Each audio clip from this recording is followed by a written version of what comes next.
사복음서가 뭐죠?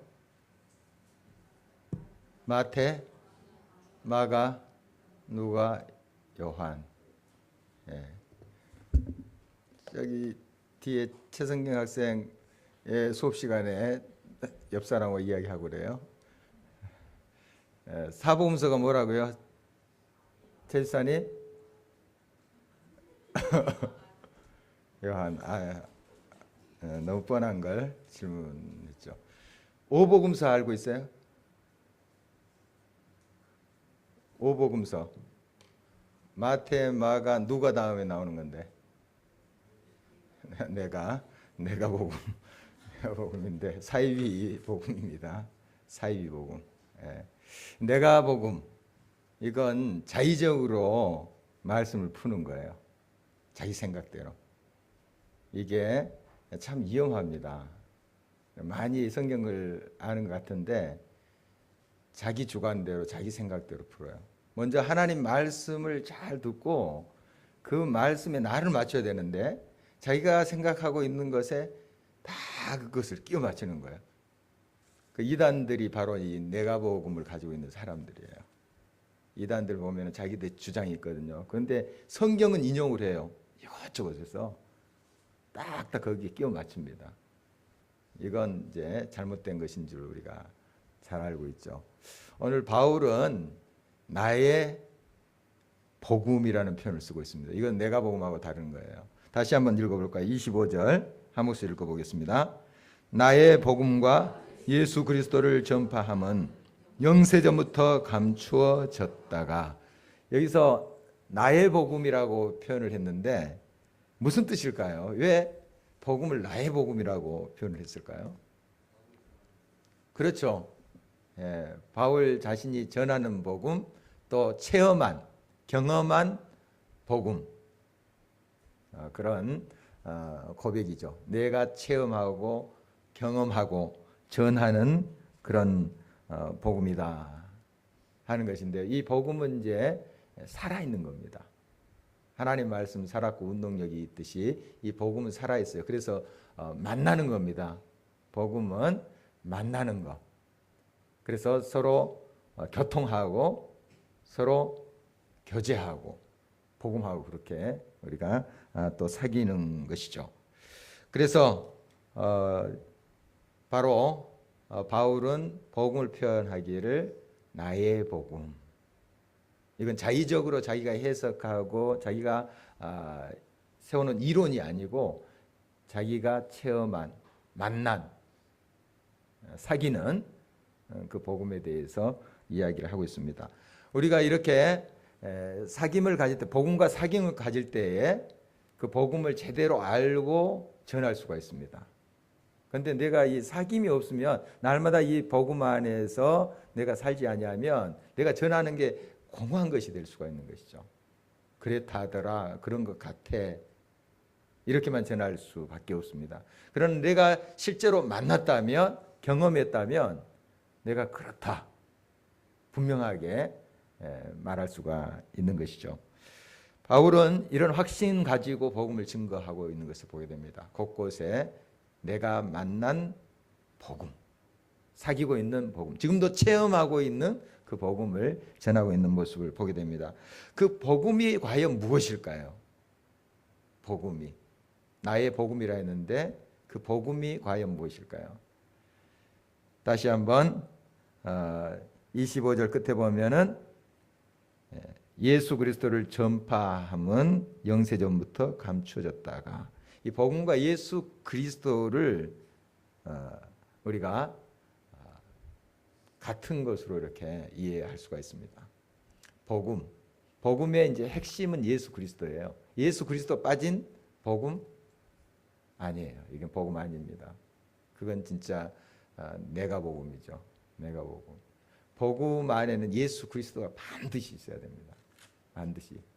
예수 그리스도의 구체적인 이 땅에서 사역은 십자가와 부활, 이것이에요.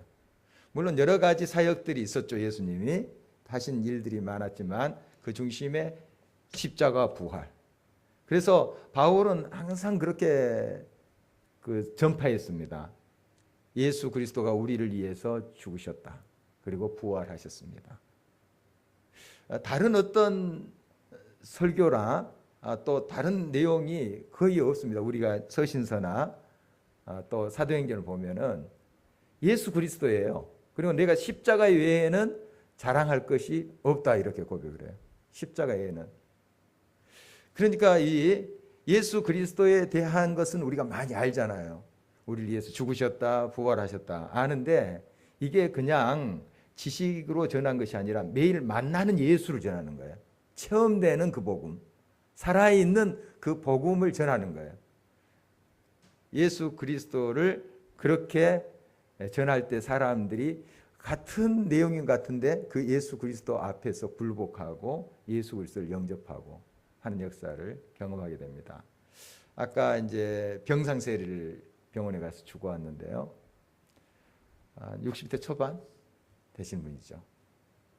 근데 벌써 이제 이렇게 많이 수척해 계시고 그동안 이제 예수님을 믿지 않고 성실하게 살기는 하셨대요. 굉장히 열심히 살고 그 지역 사회에서도 또 많은 존경을 받고 많은 일들을 하고 태기현 쪽에서 사신다고 하는데 정말 세상적으로 보면 굉장히 훌륭한 그런 분인데 그동안 완강하게 이제 예수 그리스도에 대해서 거부하시고 그러시다가 이제 마음을 여셨어요.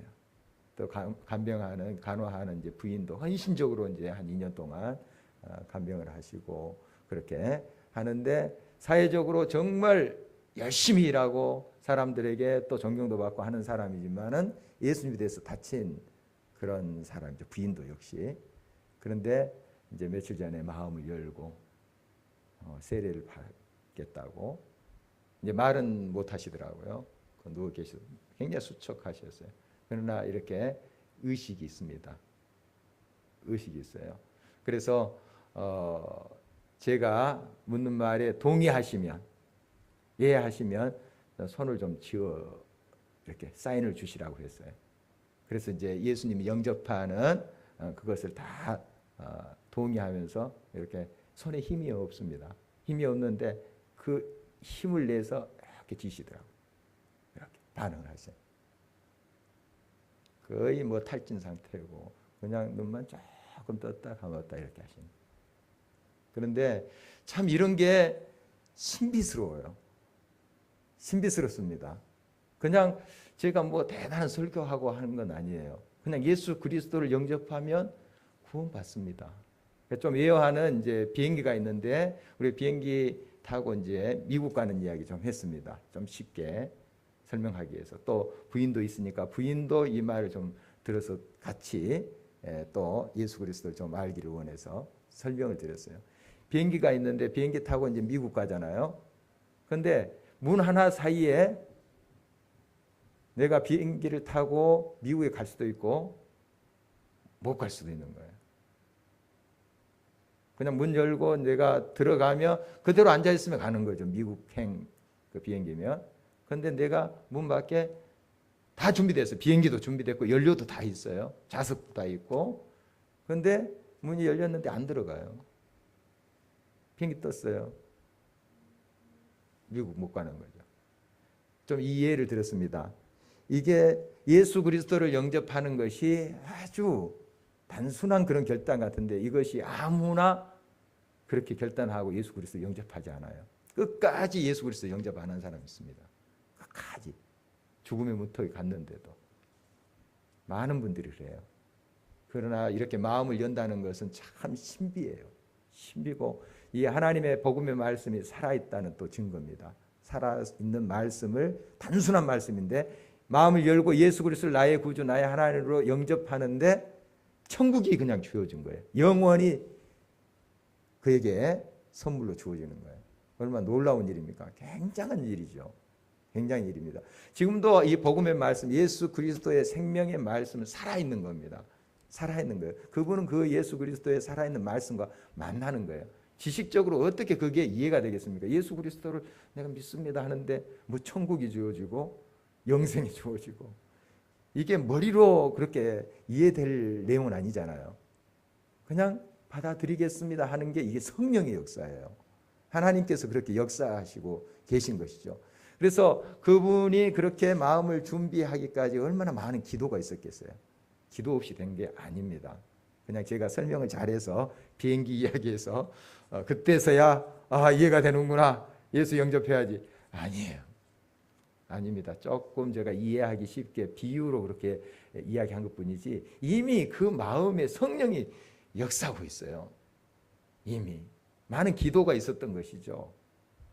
많은 관심과 사랑이 있었던 것이죠. 바로 그러한 이제 하나님의 역사를 구체적으로 우리가 경험할 수 있습니다. 이것이 복음이 살아있다는 증거예요. 살아있으니까 그분을 인격으로 만나주시는 거예요. 이 복음이 만나주시고 그의 마음이 열리고 예수 그리스도를 영접하고 하는 역사를 보게 됩니다. 이 복음은 옛적에는 감추어졌던 것인데 지금은 이것이 계시됐다, 열려졌다, 이렇게 오늘 본 말씀 말하고 있습니다. 선지자들이 오래전에 예언했습니다. 그때는 거울을 보는 것 같이 좀 희미했어요. 그 당시 이제 거울은 동경 놋으로 이렇게 막 닦아서 만든 그런 이제 거울이었죠. 그래서 요즘 거울처럼 그렇게 아주 환하게 비추지는 않았을 거예요. 좀 거울을 보는 것 같이 희미하다는 성경의 표현 있잖아요. 선지자들이 이야기했지만 그것이 확실하게 보이지 않았어요. 그러나 예수 그리스도 참된 복음이신 예수 그리스도 이 땅에 와셔서 그냥 알려주신 거예요. 내가 길이요 진리요 생명이니 나로 말미암지 않고서는 아버지께로 올 자가 없느니라. 밝히 보여준 거예요. 이제 누구도 부인하지 못해요. 왜냐하면 밝히 보여주셨으니까. 그전에는 희미하게 보여서 몰랐어, 이렇게 좀 핑계할 수 있었지만 이제는 핑계치 못하리라. 왜? 밝히 예수 그리스도가 참된 생명이고 구주시고 영원한 생명을 갖다 주시는 그런 분이신 것을 복음을 통해서 확실하게 알려주셨으므로 핑계하지 못해요. 그래서 이 비밀이 우리들에게 공공연하게 이제 알려져 버린 겁니다. 옛날에는 그렇게 많은 성경학자들이 또 선지자들이 알려고 했던 거예요. 그러나 지금은 예수 그리스도로 말미암아 우리가 밝히 알아요. 예수 그리스도가 우리의 참된 복음이며 생명임을 밝히 알게 됐어요. 누구도 이제 난 몰라서 못 믿는다 이러지 못하는 거예요. 정말 이 우리가 복음을 가까이 하고 있다는 게 얼마나 이게 신비스러운지 놀라운 일인지 다시 한번 우리가 마음에 새겨야 되겠습니다. 26절 다시 한번 볼까요? 같이 읽겠습니다. 이제는 나타내신 바 되었으며 영원하신 하나님의 명을 따라 선지자들의 글로 말미암아 모든 민족이 믿어 순종하게 하시려고 알게 하신 바 그 신비의 계시를 따라 된 것이니 이 복음으로 너희를 능히 경고하게 하시에. 지금은 신비의 계시라는 것을 보여준 거죠. 정말 신비스러운 건데 그냥 예수 그리스도를 영접했어요. 구원이래요. 영원한 생명이래요. 이게 어떻게 이 세상의 논리로 이해가 되겠습니까? 그런데 이 놀라운 일이 지금 우리들에게 벌어진 겁니다. 저와 여러분들에게 벌어진 거예요. 누가 그렇게 했습니까? 예수 그리스도께서 그렇게 하신 거죠. 그런 놀라운 은혜를 우리가 지금 경험하고 있는 것입니다. 이 복음은 지금도 살아있습니다. 사람 움직여요. 신비스럽게 역사하십니다. 그래서 우리가 때를 얻든지 못 얻든지 이 복음을 증거할 이유가 여기 있어요. 우리가 전하는 그 복음의 내용 그 자체 그 문자라든지 아니면 음성 그 자체가 아니고 살아있는 복음이 역사한다고요. 우리가 증거하는 그 살아있는 복음 예수 그리스도의 능력이 역사해요. 우리가 단순히 매체를 통해서 말이나 문자를 통해서 전하는 것이지만 그곳에 성령께서 역사하세요. 한번 어떤 책을 읽었습니다. 훈련으로 되는 제자라는 책을 제가 청년 때 읽었는데 그때 이제 저자가 제자 훈련시키고 전도 훈련시키고 이런 것에 많이 예를 쓰는 그런 분이시죠. 그런데 이제 한 청년을 제자 훈련시켜서 같이 이제 전도를 나갔습니다. 청년이 뭐 예수 그리스도에 대해서 많이 알지도 못하고 이제 예수님을 전하는 것도 이제 처음이고, 그런데 이 청년이 배운 대로 열심히 전하는데 저래서는 어떻게 믿을까? 그런 생각이 들어요. 옆에서 이제 기도하잖아요. 옆에서 이렇게 둘씩 전도하면 기도하면서 하는데 그 들리니까 저렇게 설명해서는 어떻게 저 사람이 예수님 이해하고 영접하지? 그런데 영접 기도를 따라 하더라는 거예요. 그러면서 자기가 교만을 내려놨다 하는 그런 글을 읽어본 적이 있습니다. 하나님의 성령이 역사하시는 거예요. 좀 우둔하고 조금 자기가 생각한 것과 좀 다른 방법이지만은 정말 그 하나님의 말씀을 복음을 증거할 때 그 복음이 역사하더라는 거예요.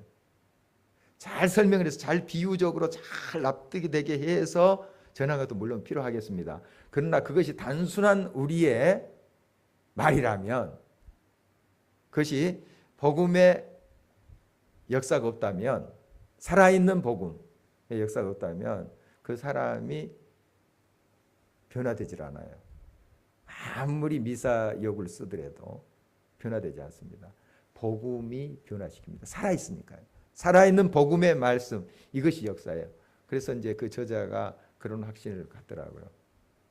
내가 잘 전해서 많이 훈련받아서 전해서 저 사람이 변하고 예수 그리스도 영접하는 것이 아니고, 내가 전한 그 말씀, 순수한 그 하나님의 복음의 말씀이 살아있기 때문에, 그 자체가 살아있기 때문에 그것이 역사하더라는 거예요. 천주교에서 이제 교황의 권위, 또 교회 회의의 권위를 많이 인정하죠. 그래서 이제 그 정경으로 성경 66권 채택가, 물론 외경도 있지만, 그 이제 교회가 그렇게 회의를 통해서 정했다, 정경이 되겠다. 그래서 교회의 권위도 굉장히 이렇게 높여 놓고 있는 것을 이제 우리가 볼 수 있는데요. 그러나 우리는 이렇게 고백하죠. 교회가 그렇게 정경으로 만들어 놔서 그 성경이 권위가 있는 것이 아니고, 성경 그 자체가 살아있는 하나님 말씀 자체가 권위이기 때문에 교회가 그것에 대해서 동의하고 순종하는 것이다. 많이 다르죠. 접근하는 게 많이 다릅니다. 그냥 교회가 인정하고 정경으로 결정했다고 해서 그 말씀에 능력이 있는 것이 아니고, 말씀 자체가 능력이기 때문에 우리가 동의할 수밖에 없죠. 따를 수밖에 없죠. 순종할 수밖에 없죠. 이 말씀이 역사하시는 것입니다. 물론 이제 우리가 설교도 듣고 성경 공부도 이렇게 하기도 하고 강의도 듣고 이렇게 합니다. 여러분 또 잘 전하는 것도 필요해요. 그게 이제 전하는 사람들의 책임이겠죠. 그러나 역사하는 것은 말씀 그 자체예요. 말씀 자체예요. 여러분 하나님의 말씀을 받을 때 항상 그 말씀 자체를 받으려고 훈련이 돼야 됩니다. 훈련돼야 돼요. 그래서 이 말씀이 살아있는 말씀, 지금도 나를 변화시키고 새롭게 하시는 말씀으로 여러분들이 받아들이실 때 이 말씀이 직접 역사하세요. 이 말씀이 역사하도록 이렇게 쉽게 설명하는 이제 그러한 이해가 있지만, 비유도 이야기하지만 사실 역사하는 것은 말씀이에요. 살아있는 말씀. 하나님 복음의 말씀이 역사하시는 것이지 누가 잘 설명해서 잘해서 그게 아닌 거예요. 그게 아닙니다. 우리 착각을 해요. 착각을 합니다.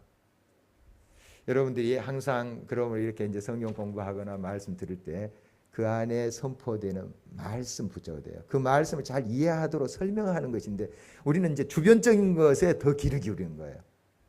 그럼 말씀 그 자체를 만나는 것을 실패해요. 그런 경우가 많습니다.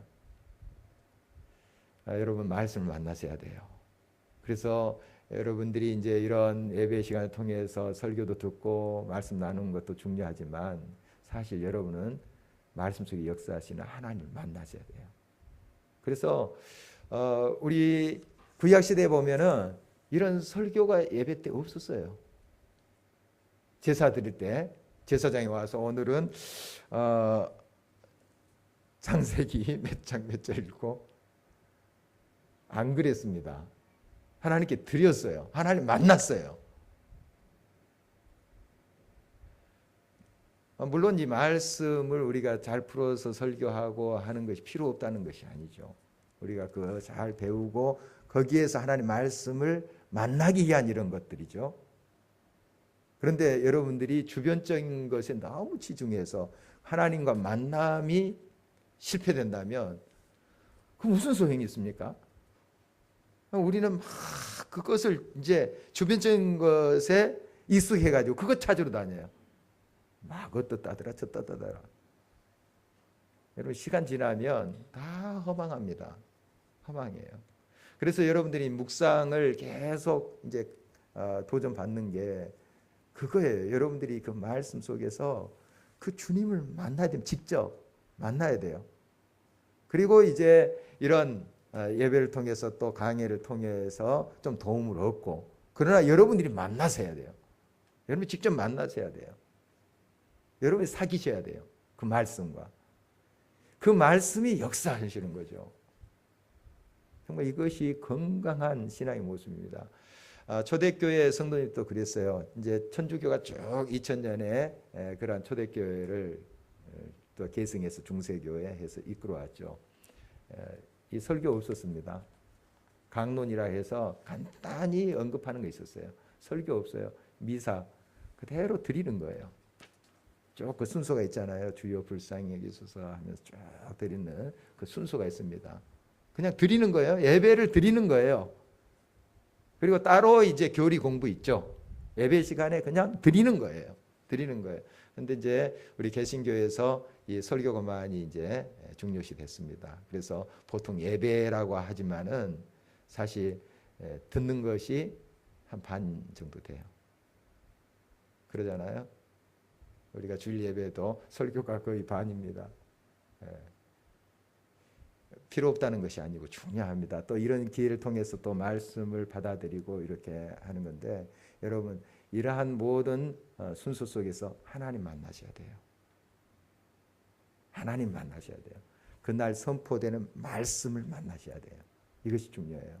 이게 안 되니까 자꾸 주변 것으로 있는 채 뭔가 대단한 것처럼 꾸미는 거죠. 이제. 여러분 그러면은 진짜 이게 고약한 신앙이 돼버립니다. 잘못된 신앙으로 가요. 하나님 말씀이 이제 맛을 알아야 됩니다.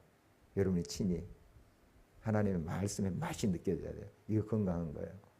정말 그 말씀이, 이 복음이 살아 있습니다. 살아 있어요. 여러 이제 매체가 있죠. 문자, 언어 매체가 있지만 이 말씀은 그 매체를 통해서 우리들이 옵니다. 오지만 거기서 살아있는 꿈틀거리는 지금도 역사하시는 그 말씀을 만나야 돼요. 인격이신 예수 그리스도, 그분을 만나야 돼요. 바로 그 만남이 있어야 됩니다. 지금 우리들이 밝히 그렇게 보여주신 거예요. 옛날에는 많은 사람들이 여기에 정말 많이 찾으려고 했지만은 좀 어두웠습니다. 많이 어두웠어요. 그러나 지금 우리에게 얼마나 가까이 있습니까? 말씀이 가까이 있고 이 신비의 계시가 보여졌습니다. 이제 누구도 부인치 못해요. 예수님 우리 가까이 계십니다. 말씀으로 가까이 계세요. 여러분이 열린 마음으로 늘 이렇게 하나님의 말씀을 대할 때 이 말씀이 여러분의 삶을 구체적으로 변화시킵니다. 새롭게 하십니다. 이제 내년에 우리 종교개혁 500주년이 됩니다. 내년인데 정말 말씀으로 돌아가자 하는 게 슬로건 아니겠습니까? 솔라 스크립투라, 정말 오직 말씀으로, 오직 말씀으로 외쳤잖아요. 이 말씀이 살아있기 때문에 말씀으로 돌아가자. 얼마나 여러 화려한 예전들이 많았습니까?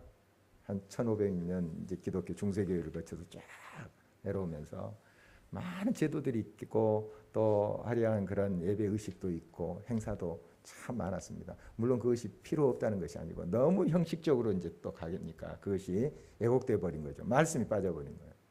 말씀. 그러니까 이제 말씀에 대해서 많이 강조하고 이 말씀을 만나야 된다 하는 강조를 했는데, 지금 이제 한 500년 지나왔죠. 어떻게 되는가 하면 또 이 말씀이라는 그 살아있는 하나님의 그 말씀을 만나기보다도 주변적인 것이 말씀이라는 이름으로 포장이 돼가지고 지금 많이 고착화 돼 있어요. 이런 현상이 500년 동안 지금 또 생긴 것입니다. 이거 깨뜨려야 됩니다. 정말 이거 잘못된 신앙의 형태 깨뜨리고 말씀으로 돌아가야 돼요. 인격이신 말씀으로 돌아가야 됩니다. 그래서 항상 주의 말씀을 우리가 들을 때 열린 마음으로 지금 듣겠습니다. 네, 기다립니다. 이제 새벽에 우리가 이제 기도회 쭉 하잖아요. 지난번 새벽 기도 때도 도전했는데 새벽 기도 때 마찬가지예요. 막 생각 없이 막 와서 딱 앉고 들으려고 하죠. 보통 뭐 새벽 기도뿐만 아니라 수요 기도에도 그렇고. 그런데 집에서 기도하고 오시면 좋고 보통 그렇게 하기가 쉽지 않죠. 오실 때 잠깐 기도하시라. 걸어 오잖아요. 집에서. 또 아니면 운전하고 오시잖아요. 기도하시라. 하나님, 내 지금 주님 만나러 갑니다. 그게 나의 설렘입니다. 그렇게 오는 거죠. 그렇게. 하나님 만나는 거예요. 말씀을 통해서 만나는 거예요. 또 말씀뿐만 아니라 우리가 찬양 기도를 통해서 만나는 거죠. 살아계신 그 주님을 만나야 돼요. 그게 기쁨이 되는 거죠. 사랑하는 사람 생각하면 벌써 설렘이 있잖아요. 그런 경험들 하셨죠? 하시고 계신가요? 네. 막 그 만나기 전부터 이제 설레는 거죠.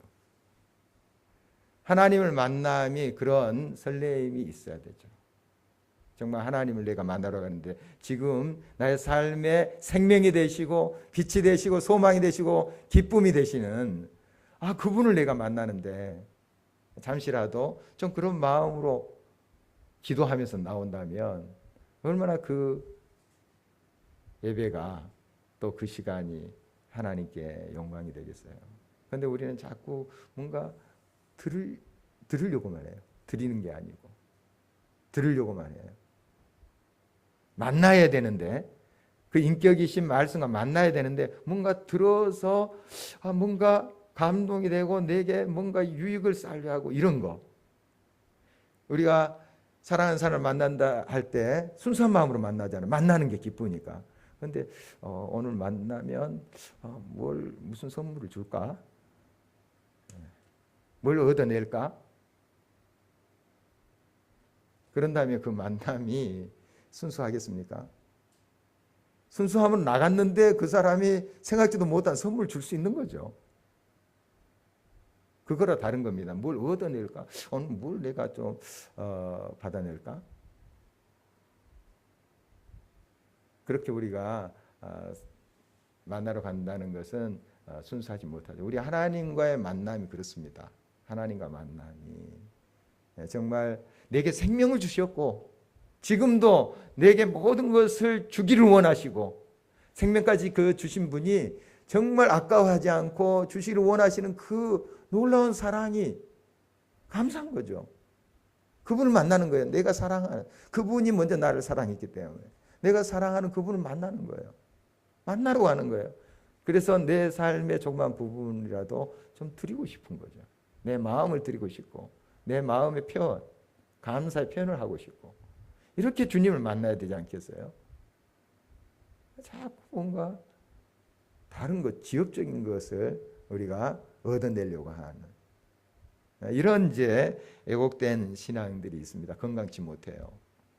정말 하나님 앞에 나갈 때 인격이신 그 하나님을 만나러 가야 됩니다. 이 말씀은, 이 복음은 인격이에요. 살아있는 예수 그리스도가 육신으로 오신 바로 그것이 말씀이잖아요. 말씀이 육신이 돼요. 오신 분이 예수 그리스도시잖아요. 날마다 우리 말씀을 만나러 갈 때 그런 마음으로 가야 됩니다. 이 수요 기도에도 마찬가지예요. 그런 마음가짐으로 주님을 만나러 갈 때 정말 주님께서 만나주시지 않겠어요? 그런 마음을 기뻐하시면서 그리고 예비하신 풍성한 은혜와 그 사랑으로 함께 하시지 않겠어요? 우리 주님 모든 것을 가지고 계신 분이시고 지금도 역사하시는 분이신데 정말 우리 마음 중심을 아시는 분인데 그러한 순수한 사랑을 가지고 마음을 가지고 올 때 주님이 기뻐하시지 않겠어요? 그리고 주님이 그 모든 것을 우리들에게 또 해주세요. 더 밝게 또 알게 해주시고 그 신비를 또 깊이 깨닫게 하시고 그게 또 우리가 기뻐하고 이렇게 돼야 되지 않겠습니까? 순수한 마음으로 우리 주님을 만났으면 좋겠어요. 항상 그 말씀 그 자체가 우리를 변화시킵니다. 말씀 자체가. 그래서 말씀을 꼭 만나셔야 됩니다. 이 말씀은 우리가 잘한 대로 성령으로 기록됐습니다. 그래서 여러분이 잠시 기도하실 때 걸어오거나 운전하면서 오실 때 그런 기도를 드리세요. 성령님 지금 내 이제 만나러 갑니다. 주님 만나러 갑니다. 그러나 정말 나의 생각과 나의 판단과 나의 선입견으로 만나는 것이 아니라 오늘도 열린 마음으로 성령 안에서 만나고 인격이신 말씀 만나고 또 여러 찬양을 통해서 우리의 고백을 통해서 그 인격이신 주님 만나게 해주세요. 그러기를 원합니다. 여러분 잠시라도 그런 마음의 준비를 하고 이런 시간들을 해보십시오. 다릅니다. 달라요. 하나님 성령께서 반드시 역사하시고 함께 하세요. 그래서 그 주님을 만나는 그 자체가 기쁨이 돼야 됩니다. 기쁨이 돼야 돼요. 여러분 우리 신앙의 선배들이 고백한 내용을 한번 보십시오. 토마스 아켄피스나 뭐 이런 이제 고백록들 이렇게 보시면 뭐 대단한 예화가 있고 대단한 설교가 있는 게 아니에요. 주님 사랑해요. 이겁니다. 그냥 주님 내가 참 주님 앞에 오늘 또 범죄했습니다. 그런데 그렇게 울림이 있어요. 왜냐하면 그분들은 말씀을 만나서 고백하는 거거든요. 입 바른 게 아니고 그냥 말씀을 만나서 고백하는 거예요. 참 저는 바보 같군요. 그런데 울림이 있어요. 우리 세례 요한이 굉장히 노년까지 사역을 했다고 이렇게 전해지죠. 나중에 이제 유배당해서 그렇게 고난을 당하기도 했지만 세례 요한, 사도 요한 몇 개까지 이렇게 노년까지 복음을 증거했다는데 이제 전해온 바에 의하면 요한일서 4장에도 나왔지만 사랑에 대해서 계속 설교를 했답니다. 그런데 이분이 뭐 대단한 내용 가지고 사랑에 대해서 뭐 시를 읽고 노래 부르고 뭐 예화를 뭐 굉장히 감동적으로 하고 없어요. 하나님은 사랑이니 서로 사랑하시오. 그냥 꾸부정한 노인이 그 노년에 성도들 앞에 서로 사랑하세요. 이러는 거예요. 그런데 울림이 있었대요. 왜? 그렇게 사시니까 그 사도 요한이. 여러분 정말 하나님 말씀 그렇게 만나는 겁니다. 대단한 거 뭐 이렇게 그냥 여러분들이 그런 소리에 너무 민감해서 거기에 귀 기울일 필요 없어요. 오히려 그런 것이 하나님 말씀을 정확히 만나는데 방해가 될 수도 있어요. 예화가 필요 없다는 것이 아니고 우리 주님도 공중의 새를 보라 하면서 삶의 이야기를 하면서 복음을 천국 복음을 이야기하세요. 그 천국 복음을 이야기해서 새도 이야기하고 저 백합화도 이야기하고 하신 거예요. 그러나 우리가 백합화 그거 감상하기 위해서 주님 앞에 가는 건 아니잖아요. 그걸 통해서 주님을 만나기 위해서 복음이신 그 하나님이 우리를 언제나 책임져 주시고 채워주시고 역사하신 것을 깨닫기 위해서 그거 예를 드시잖아요. 여러분 꼭 하나님을 만나셔야 됩니다. 말씀 그 자체를 만나셔야 돼요. 그래서 그 말씀이 막 재밌어야 돼요. 하나님 말씀이 그 자체가 막 그 말씀 묵상함이 내게 즐거움이 돼야 돼요. 이게 바른 신앙입니다. 이렇게 우리가 응답해 갈 때 정말 이 말씀의 능력을 삶 속에서 구체적으로 깨닫게 될 것입니다. 자, 계속해서 우리 성경의 맥을 살펴볼 텐데 오늘은 이제 예수 그리스도의 생애에 대해서 한번 보도록 하겠습니다. 지난 시간에 살펴본 그런 그림을 한번 조금 빨리 살펴보고 우리 예수 그리스도의 생애를 여러분이 알고 있는 건데 쭉 알파벳 순으로 이 교재에서 설명하고 있는데 한번 살펴보도록 하겠습니다. 예수님이 이제 사역했던 곳입니다. 넓은 곳은 아닙니다. 이곳에서 예수님이 사역하셨어요. 그러나 이 어떻게 보면은 전 세계 온 지구의 한 부분이에요. 조그만 부분입니다. 이 부분이. 그런데 여기에서 우리 주님은 세계를 이야기하셨어요. 우주를 이야기하셨어요. 정말 얼마나 큰 비전과 그 꿈을 가지시고 이 땅에서 사역했는지 알 수 있죠. 이 C자형 이렇게 사역을 한 것으로 보입니다. 예루살렘이 베들레헴이 있지, 지금 지도가 지난번에 좀 잘못됐다는 거 알려드렸고요. 예루살렘이 지금 베들레헴 위치 정도고 베들레헴이 약 10km 이 정도 있습니다.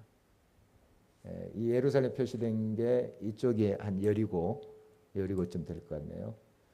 이렇게 유대 지방이 있고 그 다음에 위에 갈릴리 지방, 갈릴리 호수가 여기 있습니다.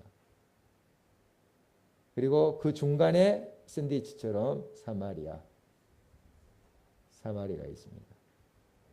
이 지도만 여러분이 좀 잘 숙지하고 있어도 신약 복음서는 많이 좀 그 지형을 이해할 수 있습니다. 여러분 그릴 때 이렇게 반으로 이제 쭉 한번 종이를 접어보라 그랬습니다. 반으로 접고 또 가로로 세 등분으로 이렇게 접어보라고 했습니다. 이 밑에 3분의 1 정도 사해가 있어요. 사해. 소세지 한 입에 먹는 소세지 이렇게 생각하시면 돼요. 이렇게 사해. 3분의 1 정도. 그 다음에 3분의 1 또 위에서 3분의 1 정도 조금 위에 갈릴리 호수. 이렇게 그리고 쭉 연결시켜 주면 돼요. 이게 연결시켜 놓은 것이 요단강입니다. 요단강. 그리고 저 위에가 헬몬산, 헐몬산 뭐 이렇게 되고 있고 쭉 물이 들어와서 갈릴리 호수. 그리고 그 물이 쭉 흘러갑니다. 해서 사해로 이렇게 들어가는 것을 보게 됩니다. 자, 그 정도만 좀 알아도 성경의 질이, 복음서의 질이 좀 알 수 있습니다. 사해, 갈릴리, 그걸 연결시켜주면 요단강. 그 다음에 이 해안은 이제 지중해 해안이죠. 여기 갈릴리 호수랑 거의 비슷한 위도, 그 위치에서 쭉 내렸다가 한번 딱 꺾어서 쫙 그어주면 됩니다. 그러니까 한 3분의 1 선에서 그 다음에 접어서 한 3분의 2 이쪽에서 3분의 1 정도 쭉 해서 이 사선으로 이렇게 그어주면 돼요. 중간에 갈릴리 호수 중간에 한번 꺾어주면 갈멜산이 나오죠. 이렇게. 자, 쉬워요. 이것만 알아도 복음서 지도는 많이 합니다. 정말 여기에서 다 벌어지는 거예요. 그리고 갈릴리 호수 주변에 좀 기억해야 될 동네가 가버나움. 예수님이 갈릴리 이 지역에서 활동을 거의 하셨어요. 가끔 예루살렘에 오시지만 여기에서 활동을 거의 하신 것입니다. 여기 이제 갈릴리 호수 주변에 물을 얻기 쉬우니까 거기에서 많은 사람들이 살았어요. 그래서 가버나움에서 이제 그걸 중심으로 복음을 증가한 것으로 보입니다. 가버나움은 베드로의 집이 있습니다. 베드로의 집에서 그걸 거점으로 삼아서 복음을 증거했을 것이다. 이렇게 많이 이야기를 하고 있습니다. 이게 복음서 지도. 이 정도로 하면 되겠습니다.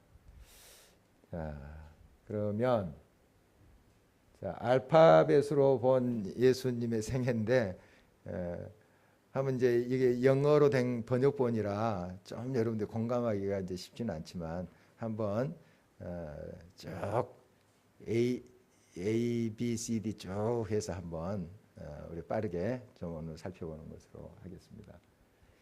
네. 예수님의 생애, 여러분이 이 땅에서 이제 삶을 말하는데요. 마태복음 이제 천사, 탄생, 목수, 비둘기, 성령이 비둘기 같이 내렸다. 이 내용들이 있고요. 누가복음에도 이 네 가지가 다 나오죠.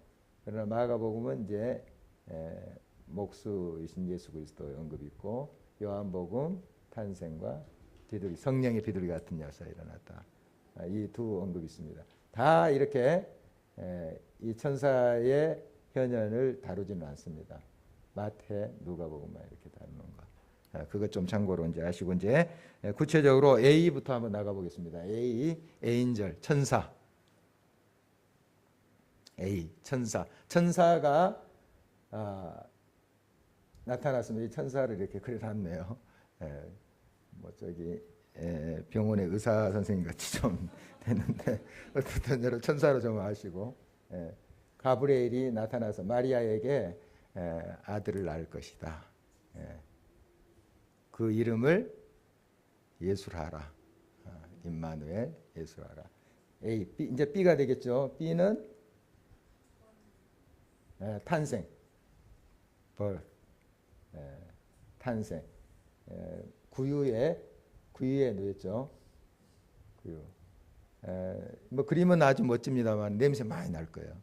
마구간이니까 냄새 많이 나고 이렇게 이제 예수님이 구유에 낮고 낮은 대로 계속 오신 거죠. C는 뭘까요? 카펜터. 이제 이게 목수라는 뜻이죠. 이제 아버지 요셉이 목수였어요. 아시죠? 그래서 어렸을 때부터 아버지 이제 돕고 이렇게 목수 일을 하신 것으로 보여요. 구체적으로 뭘 만들었다는 건 성경에 없어요. 뭐 신발장을 만들었다, 책상을 만들었다 이런 건 없는데 목수 예수 이런 말도 있으니까요. 목수 일을 도왔다. 볼 수 있고 D는 도브 비둘기. 성령의 비둘기 같이 내렸죠. 이제 세례 받으신 그런 모습입니다. 예수님이 이제 부르심을 받고 공생애를 시작할 때 먼저 세례를 받으시죠.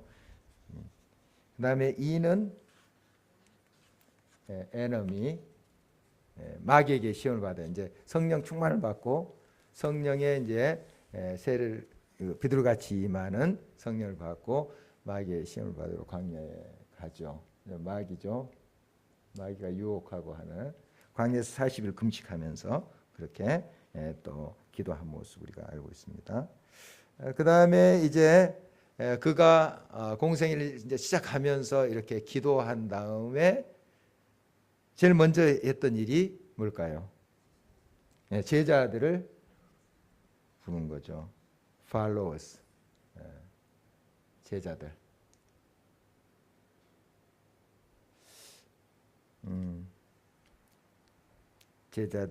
제자들 이름 여러분 다 외우신가요? 별로 중요하지 않죠. 중요하지 않습니다. 뭐 버전이 많더라. 노래로 이렇게 많이 어렸을 때 배웠는데 베아냐요 빌바 도마야 다시가 이것은 12제자 첫머리 글자이니 베아냐요 빌바 도마야 다시가 어렸을 때 배웠는데 아직까지 기억이 나네요. 그랬더니 우리 다른 집사님 다른 버전들이 있더라고요. 조영희 집사님 버전이 있던데 여러분 뭐 외워놓으면 괜찮겠어요. 12명의 제자 이런 이 교재에 나왔는데 이건 이제 그 미국 번지 스트리트 이렇게 번지에 이때서 했는데 이게 미국식이라 우리한테 공감이 안 돼요. 그래서 설명을 제가 약하게 했습니다. 어쨌든 예수님의 12제자 불렀고 또 예수님 12제자뿐만 아니라 또 70명의 전도들도 있었어요. 70명의 전도대. 그리고 여인들도 계속 따라다녔습니다. 보면 밥 짓고 요즘 이제 우리 식대로 말하면 그 사람들은 이제 빵 굽고 했겠죠. 그렇게 여인들이 있었어요. 같이 또 말씀도 듣고 이런 모습을 보게 되는데 이제 대표적인 사람이 12명의 제자. 그 다음에 G는 손님, 게스트. 뭘까요? 수가성 잔치. 수가성 잔치집에 가서 물이 변하여 포도주 됐네 하는 사건. 그 다음에 G 다음에 H. 뭘까요? 하우스 클리닝이라 했는데 이 성전을 정화하십니다. 하나님의 집, 저 하우스는 하나님의 집, 성전을 척결한, 깨끗이 하는 그런 일을 2번 나옵니다. 성경에 2번 나와요. 막 상 엎으시고 예수님 막 채찍까지 들으셨네요. 정말 예수님 온화하신 분인데 이 하나님의 거룩함을 훼손하는 것은 진짜 화를 내셨어요. 자, 그 다음에 그 당시에 이제 예루살렘 모습을 잠깐 이제 살피고 좀 넘어갈까요? 예루살렘 보면 이 북쪽에 성전이 있고요. 동편에 겟셋마네, 이게 동편이 이쪽이. 그다음 베다니, 벳바게. 이게 좀 골짜기입니다. 이렇게 이게 골짜기, 기드론 골짜기. 이 정도로 이 정도로 알면 되죠. 갈보리, 전승에 의한 갈보리, 이곳일 것이다 하는 그 정도, 그 정도 좀 알면 되겠습니다.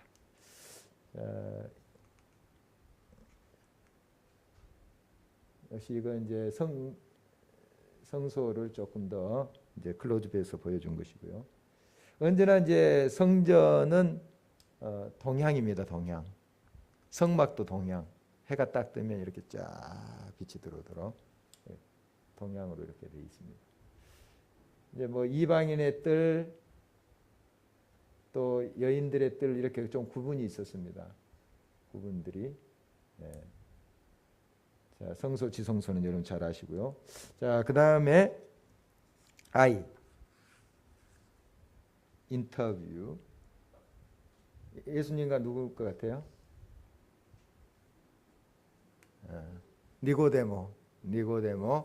니고데모는 그 사내들인 의원이었습니다. 요즘 말하는 국회의원이었는데 밤에 찾아왔네요.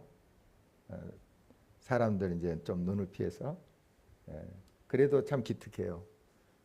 예수님 좀 만나서 어떻게 이제 구원을 받습니까? 거듭나야 된다니까. 내가 어머니 뱃속에 들어가야 됩니까?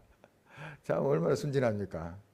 사내들인 멤버인데 참 교육도 많이 받고 하신, 너무 순수했어요. 이 사람 끝까지 예수님이 돌아가실 때도 향품 사가지고 와서 예수님의 죽음을 준비하고 이렇게 하는 모습을 보게 돼요. 참 귀한 사람입니다. 그 다음에 제이. 제이콥스 외 야곱의 우물. 누구죠 이 여인이? 수가성 여인이네요. 그 사마리아 여인 수가성.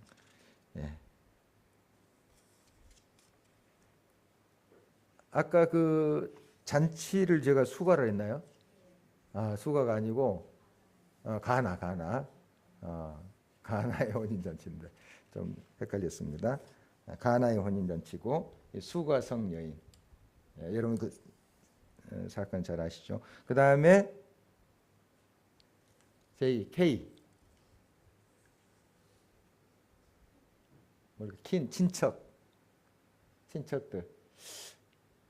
친척들이 와서 진짜 예수님이 이제 미쳤다고 뭐 하는 소문도 있었잖아요. 바알세불 그 귀신에게 이렇게 잡혔다 뭐 이런 소문도 돌고 그랬었어요. 그러니까 이제 친척들이 와서 데리고 가려고 하기도 하고, 이제 친척들이 나사렛에서 이제 살았겠죠. 나사렛에서 가서 환영받지 못하고 그런 이야기 우리 성경에 이제 볼 수 있습니다. 자, 그 다음에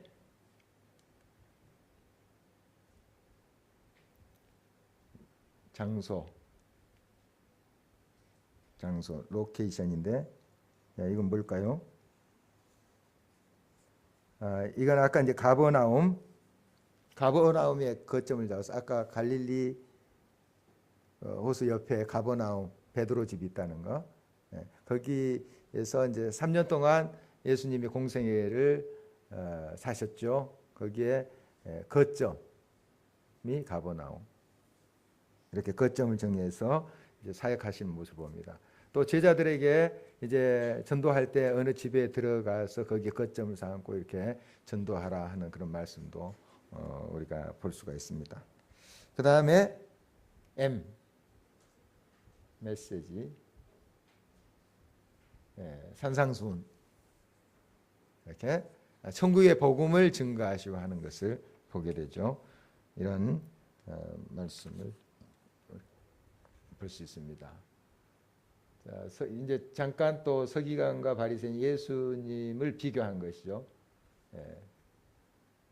자, 서기관과 바리새인들은 외적인 의가 우선인데 예수님은 내적인 의. 서기관과 바리새인들은 보여주는 거, 의로운 채 하는 거, 그런 것이 많았죠. 그 다음에 하나님 말씀과 전통, 말씀도 있지만 전통 많이 강조했는데 예수님은 오직 말씀, 하나님 말씀. 그리고 행함 많이 이제 강조를 했죠. 믿음과 행함. 뭐 이렇게 좀 구분을 했습니다. 구분을 했는데 예수님은 진리 그 자체,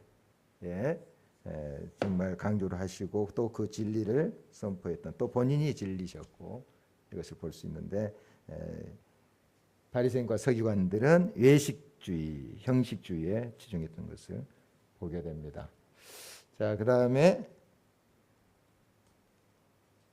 자, N은 네이처, 기적, 또 여러 이적을 행하는 그런 모습 보게 됩니다. 자연을 압도하는, 자연의 현상까지 말씀으로 다스리시고 주장하는, 자연을 다스리시는 그런 우리 주님의 능력을 보게 되죠.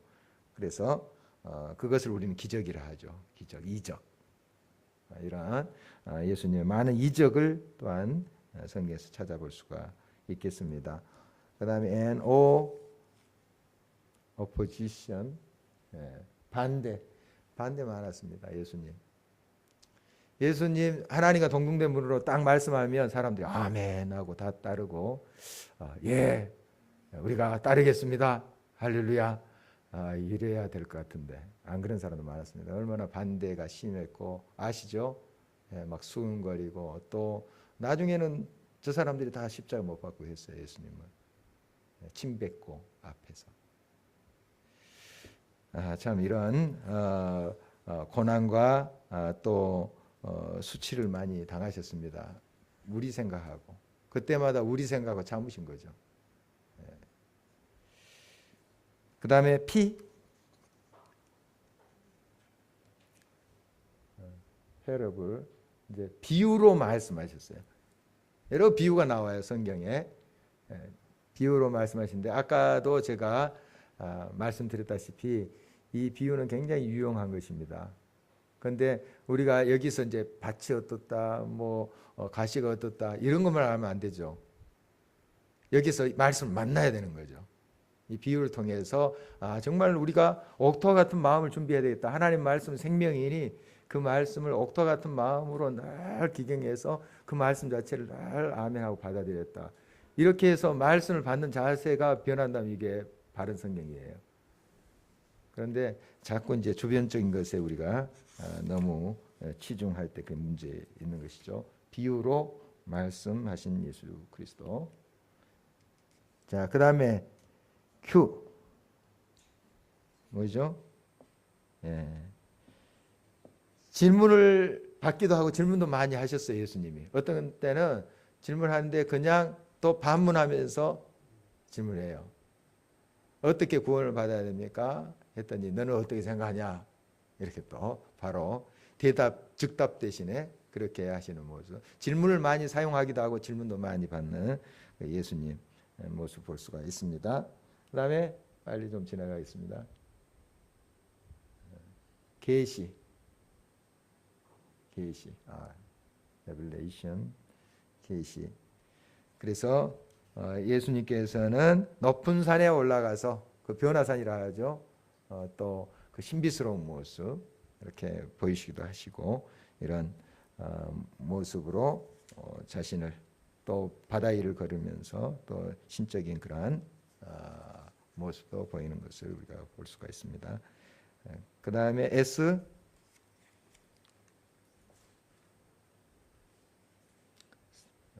스토닝, 돌로 침을 당하죠. 그 이제 가늠한 여인의 이야기군요. 가늠한 여인 또 이야기 될 수 있고 또 돌로 침을 받았다 있는 것이고 이런 이제 멸시와 또 반대 그런 또 고난 그것을 우리를 위해서 당하는 그런 모습. 그 다음에 T, 툼, 무덤에 있는 나사로 이야기였네요. 나사로. 요한복음 11장의 나사로 무덤에 있는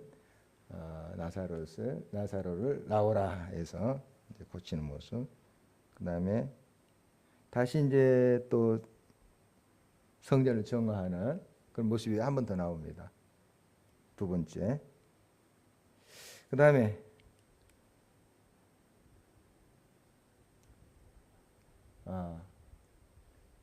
이제 승천하시기 전에 또 미래에 나타날 그런 일들을 말한 승천하시기 전보다도 그 이전에 미래에 어떤 현상이 말세에 어떤 징조가 있을 것이다 하는 거 말씀하시고 그 다음에 W 워싱 발을 씻어주시고 제자들의 그 다음에 엑스큐션 십자가에 이 X인데 좀 바꿨네요. X를 십자가에 사형당하는 모습.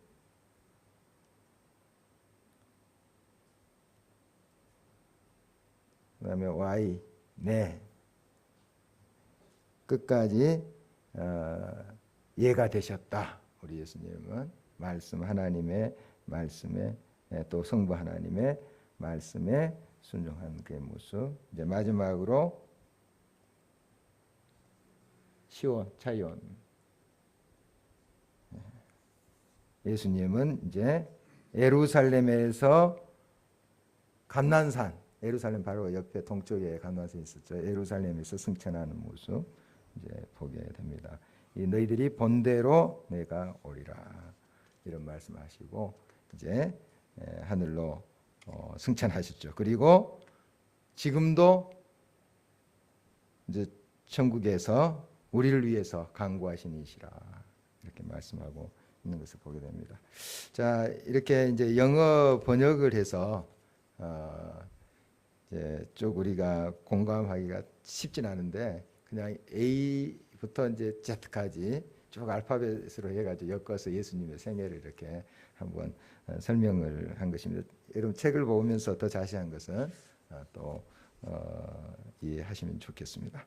자, 오늘 좀 많이 시간이 지났는데 한번 기도하고 성찬식에 임하도록 하겠습니다.